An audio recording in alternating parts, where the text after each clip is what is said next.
Emmanuel Macron njoftoi se Franca do të rikthejë shërbimin ushtarak vullnetar për të përballur me rrezikun e rritje që vjen nga Rusia. Programi do të fillojë nga vera e ardhshme dhe vullnetarët e rinj do të shërbejnë vetëm në territoret franceze dhe jo jashtë vendit. Rekrutimi ushtarak në Francë kishte përfunduar në vitin 1996. Franca rikthen shërbimin ushtarak vullnetar përballë kërcënimit në rritje që vjen nga Rusia dhe rrezikut për një konflikt në shkallë të gjerë në Europë. Vendimi u njoftua nga presidenti Emmanuel Macron dhe ka mbështetjen e pjesës më të madhe të partive politike franceze. Macron tha se një shërbim i rikombëtar do të krijohet gradualisht, duke filluar nga vera e ardhshme. Vullnetarët e rinj do të shërbejnë vetëm në territoret e Francës dhe jo në operacionet ushtarake jashtë vendit. Megjithatë, Parisi nuk po e shqyrton rivendosjen e rekrutimit ushtarak, i cili përfundoi në vend në vitin 1996. Njoftimi i Macron vjen më shumë se 3 vjet e gjysmë pasi Rusia filloi luftën në Ukrainë. Presidenti francez dhe zyrtar të tjerë të lartë të vendit kanë paralajmëruar se Moska mund të mos ndalet në kufijtë e Ukrainës. Generali më i lartë i vendit, shefi i shtabit forcave të armatosura, shkaktoi tensione në vend javën e kaluar, duke paralajmëruar se Franca duhet jetë gati të humbasë fëmijët e saj, pasi Rusia po përgatitet për një përballje me vendet europiane në 5 vitet e ardhshme. Forcat e armatosura franceze kanë afërsisht 200.000 personel ushtarak aktiv dhe 47.000 rezervist, numra që pritet të rriten deri në vitin 2030. Vendimi i Francës vjen pasi Gjermania prezantoi modelin e ri ushtarak që parashikon rekrutime detyruara me synim zgjerimin e ushtrisë. Papa Leoni XIV ka nisur udhëtimin e parë jashtë Romës që prej nisjes së papatit. Ndalesa e parë është Turqia, ku është planifikuar një takim me presidentin Erdogan dhe më pas me patriarkun Bartolomeu. Ati i shenjtë udhëtoi më pas për në Liban, ku do takohet me komunitetin e krishterë. Të dyja vendet ishin planifikuar për t'u vizituar nga Papa Francesco ndjer.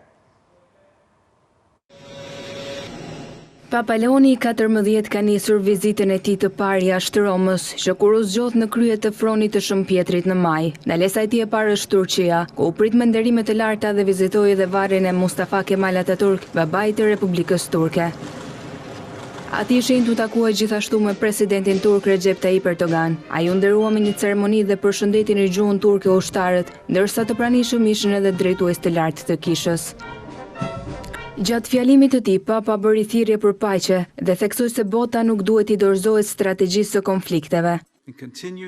Tani po përjetojmë një fazë të shënuar nga një nivel i lartë konflikti në nivel global, i nxitur nga strategjitë mbizotëruese të fuqisë ekonomike dhe ushtarake. Kjo po mundson atë që Papa Francesku e quajti një luftë e tretë botërore, e zhvilluar pjesë-pjesë. Ne nuk duhet i dorëzohemi në asnjë mënyrë kësaj.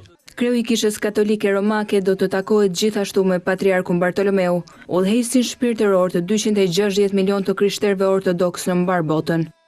Udhëtimi i parë i Leonit XIV jashtë Romës është veçanërisht i rëndësishëm, pasi ai po vazhdon trashëgiminë e Papa Franceskut, i cili ishte planifikuar të vizitonte Turqinë dhe Libanin, por nuk mundi për shkak të problemeve me shëndetin. Vizita në Liban vjen në një kohë të paqëndrueshme për vendin, ku shumë njerëz i frikësojnë një përshkallëzim të konfliktit mes Izraelit dhe Hezbollahut. Komuniteti i krishterë në vend pret një mesazh unifikimi nga Ati i Shenjtë, mes persekutimit të tyre të vazhdueshëm dhe në një kohë kur vendi është thellësisht i përçarë.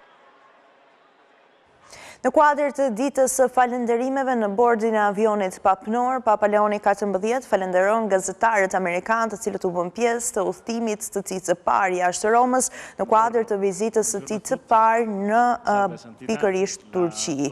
Ai mbriti në Ankara, siç edhe sapo parë më prit nga presidenti turk Recep Tayyip Erdogan, por përpara kësaj në fakt uroi të gjithë amerikanëve gëzuar ditën e falënderimeve.